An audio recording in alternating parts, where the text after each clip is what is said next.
To clean your foil shaver inner cutters, remove the top shield. Place your fingers against the first inner cutter to stabilize it. Using an old toothbrush, gently brush out the hair on it. Follow the same steps on the second inner cutter. Brush away any hair sitting on the base of the shaver, underneath the cutters. Lightly spray both cutters with cool care. Like, follow, subscribe if you learned something new.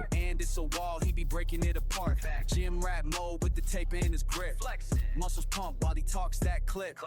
He don't flex, nah, he precision built. Zero gap clean, no drag, no tilt. Wrist stay firm, that edge game nice. Face so smooth like he cutting with ice. Rami the GOAT, got the clippers in hand. Fresh fade tight, he the king of the land. Ginned in the shop, that's the daily route. Lineups clean, no doubt, no clout. Follow Fades.So.Official, don't sleep. Clip the cuts and curls, we run deep. No swearing.